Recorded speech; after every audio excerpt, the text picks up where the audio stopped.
coming to a physical building that kind of helps you think or get new perspectives. Drone box? Yeah. I think it's the environment, it's the ambience, it's a sort of aura.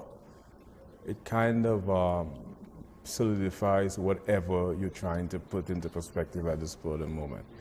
And then they have the equipment, they have the platform, they have the cameras, they have the audio.